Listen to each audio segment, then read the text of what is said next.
దేవదేవునికి మహిమ కలుగునుగాక, ఘనత ప్రభావములు ఆయనకే కలుగునుగాక. మీకందరికీ శుభములు, ఆశీస్సులు. మిమ్మల్ని మీ కుటుంబాలను దేవుడు చక్కగా నడిపిస్తున్నాడని నేను విశ్వాసం వస్తూ ఉన్నాను. 5వ అధ్యాయం మార్కు సువార్త 41వ వచనమునైతే ధ్యానం చేద్దాం. ఆ చిన్నదాన్ని చేయి పట్టి తల్లితాక్మీ ఆమెతో చెప్పెను. ఆ మాటకు చిన్నదానా లెమ్మని నీతో చెబుతున్నాను అర్థం. వెంటనే ఆ చిన్నది లేచి నడవసాగిన 12 సంవత్సరంలో ప్రాయము గలది. వెంటనే వారు బహుగా విస్మయ ఉందిరి. హల్లెలూయా, ప్రైజ్ ద లార్డ్. దేవునికి మహిమ, ఘనత, ప్రభావములు కలుగును గాక. హల్లెలూయా. దేవుడు మనల్ని విడనాడని వాడు. ఇక్కడ యాయిరు యొక్క కుమార్తెను గురించి వ్రాయబడి ఉంది. మనకు 22వ వచనంలో నుంచి మనకు కనపడుతుంది. సమాజ మందిరపు అధికారి అయిన యాయిరు ఒకడు వచ్చి తన కుమార్తె చనిపోవడానికి సిద్ధంగా ఉంది, రమ్మని యేసు ప్రభు వారిని కోరుతూ ఉన్నాడు, వేడుకున్నాడు. దేవునికి స్తోత్రం. ఆయన విడనాడని వాడు, నిన్ను విడనాడడు, నిన్ను విడిచిపెట్టే దేవుడు ఏమాత్రం కూడా కాడు. ఆయన దేవునికి మహిమ కలుగును గాక. హల్లెలూయా. నువ్వు ఏ పరిస్థితుల్లో ఉన్నప్పటికీ, నువ్వు ఏ స్థితిగతుల్లో ఉన్నప్పటికీ ఆయన నిన్ను విడవనేటటువంటి దేవుడే ఉంటూ ఉన్నాడు. ఆయన నిన్ను ఏమాత్రము విడిచిపెట్టేవాడు కాదు. మరి నువ్వు డౌట్ఫుల్గా ఉన్నప్పటికీ, నువ్వు ఆందోళనలో ఉన్నప్పటికీ, నువ్వు నీ సమస్యలను చూస్తూ వాటి విషయంలో నువ్వు బెంబేలెత్తిపోతూ ఉన్నప్పటికీ, బాధపడుతూ ఉన్నప్పటికీ, కొన్నిసార్లు మనకు ఏందో చాలా సంవత్సరాలు చాలా రోజులు సమస్యలు ఉన్నట్టుగా కనపడతాయి. మనందరికీ కూడా మనకు చాలాసార్లు ఇబ్బందులు ఉన్నట్లుగా కనపడతాయి. చాలా రోజులు ఏం చేస్తాయంటే కష్టాలు ఉన్నట్టుగా కనపడుతూ ఉంటాయి. మరి ఎవరైతే సతమవుతున్నారో వారికి ఈ లేఖనాల్ని, వర్తమానాన్ని నేను అందిస్తూ ఉన్నాను. ప్రియమైన దేవుని బిడ్డలారా, హల్లెలూయా. కష్టముల్లో, నష్టముల్లో సతమతమైతే నీకు ఈ వర్తమానాన్ని నేను అందిస్తూ ఉంటూ ఉన్నాను. కాబట్టి మనల్ని ఒక సమస్య వెళ్ళిపోయినప్పుడు కొంతకాలం, కొద్ది రోజులు బాగున్న తర్వాత మరలా మనల్ని ఇబ్బందులు వెంటాడుతున్నట్టుగా మనం బాధపడుతూ ఉంటాం, వేదన పడుతూ ఉంటాం. ఆ సమయంలో మనం కొంచెం అసమాధానానికి గురైపోతాం, కొంచెం వేదనకు గురైపోతాం, ఆందోళనకు గురైపోతాం, మనము దిక్కుతోచని పరిస్థితుల్లో ఉండిపోతాం. మరి ఎంతమంది ఎన్ని చెప్పినప్పటికీ లోపల మన హృదయము వేదనతో కృంగిపోతూ ఉంటుంది. దాన్ని అట్లా మనం శారీరకంగా ఏం చేస్తూ ఉంటామంటే దెబ్బతింటూ ఉంటాం, కృషించిపోతూ ఉంటాం. కాబట్టి ఏదేమైనప్పటికీ కాసేపట్లో చనిపోయేటటువంటి ఆల్రెడీ చనిపోయిందని చెప్పారు వాళ్ళు. మరి ఎదురు కొంతమంది వచ్చి ఏం చేశారంటే, నీ కుమార్తె ఏం చేసిందంటే చనిపోయింది, ఆయన్ని ఇబ్బంది పెట్టద్దని మరొక భాగంలో మనకు కనపడుతుంది. దేవునికి స్తోత్రం. మనము ఏ స్థితిలో ఉన్నప్పటికీ, నువ్వు ఏ పరిస్థితుల్లోనే ఉండు, దేవునికి స్తోత్రం. ఈ ఉదయం వేళ నువ్వు దేవుని బిడ్డవైనట్లయితే, ఆయన వాక్య ప్రకారం జీవించే బిడ్డ అయితే పర్వాలేదు.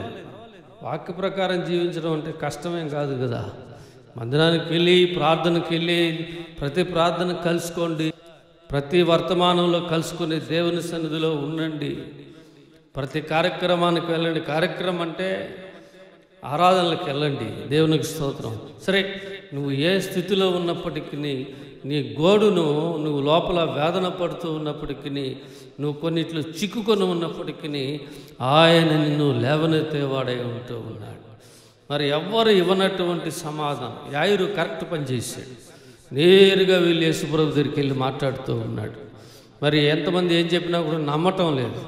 అందుకు ఆయన యేసుప్రభు వారు అతని నమ్మకమును వమ్ము కాకుండా చేశాడు. అతని నమ్మకము దెబ్బతినకుండా చేశాడు ఆయన. హల్లెలూయా, ప్రైజ్ ద లార్డ్. ఆయన నీ నమ్మకమును, నీవు విశ్వాసం ఉంచినట్లయితే, నువ్వు నమ్మకం ఉంచినట్లయితే, నీ నమ్మకమును విడిచిపెట్టే దేవుడు కాదు. నీ యొక్క నమ్మకం ఏదైతే దేవుని యందు ఉంచి ప్రార్థిస్తూ ఉంటావో, దేవుని కొరకు జీవిస్తూ ఉంటావో, ఆయన నీ యొక్క నమ్మకాన్ని ఉట్టిపరిచే దేవుడు కాదు. ఆ నమ్మకాన్ని బలపరిచేవాడై ఉన్నాడు. ఆ నమ్మకాన్ని నీకు మరొక సమయంలో నమ్మటానికి బలాన్నిచ్చే దేవుడై ఉంటూ ఉన్నాడు. ఎన్నటికీ ఆయన ప్రజలను ఆయన విడనాడేవాడు కాదు. అందుకే మోషేను ఏం చేస్తాడంటే దేవుడు అరణ్యంలో ఆ యొక్క పర్వతం మీద, మిజాను పర్వతం మీద మందల్ని మేపుతూ ఉన్నప్పుడు, గొర్రెపిల్ల మందల్ని మేపుతూ ఉన్నప్పుడు అక్కడ ప్రత్యక్షమై అంటాడు, నా ప్రజలు శ్రమ పడుతూ ఉన్నారు, నా ప్రజలు మొరపెడుతూ ఉన్నారు, నేను వారి మొర్రను ఏం చేశానంటే విన్నాను, నిశ్చయంగా నేను వారి మొర్రను విన్నాను. హల్లెలూయా. ఐగుప్తులో ప్రజలు మొరపెడుతూ ఉంటే వారి ఆర్తనాదాలు, కేకలు దేవునికి వినపడి ఆయన చెప్తూ ఉన్నాడు, నేను ఈ మొర్రను అంగీకరించాను. Praise God. హల్లెలూయా. నీ మొర్రను విన్నాను నేను. హల్లెలూయా. మీ మొర్రను విన్నాను. అందుకని మోషేని నాయకుడిగా, ప్రవక్తగా పంపించాడు. మోషే భక్తుడు, దైవజనుడు, అద్భుతములను, ఆశ్చర్య కార్యములను చేశాడు. హల్లెలూయా. Praise the Lord. గొప్ప కార్యాలను చేశాడు మోషే భక్తుడు. వెళ్ళి ఆ ప్రజలను తోడుకొని వచ్చాడు. సరే, అదొక టాపిక్. కాబట్టి నిన్ను విడిపించడానికి తన సేవకులను దేవుడు వాడుకుంటాడు. నువ్వు దేవుని సన్నిధికి వెళ్ళి వర్తమానాలు విన్నప్పుడు అవి నిన్ను తాకడం మొదలెడతాయి. నిశ్చయంగా అండి, నిజం. దేవునికి స్తోత్రం. నిన్ను నిశ్చయముగా ఆయన నడిపిస్తాడు. కనుక నీవు లోపల వేదనను దేవుడు తీసివేసేవాడు. నీ లోపల సమస్యను ఆయన కురంగదీస్తున్న బాధను తీసివేసేవాడు నిశ్చయముగా. హల్లెలూయా. నీవు విశ్వాసం ఉంచినట్లయితే, నీవు నమ్మిక ఉంచినట్లయితే, నీవు దేవునిని గట్టిగా వెంబడించినట్లయితే, హల్లెలూయా. కాబట్టి ఆయన ఖచ్చితంగా నిన్ను లేవనెత్తుతాడు. తన అద్భుత కార్యములను నీ పట్ల చేస్తాడు.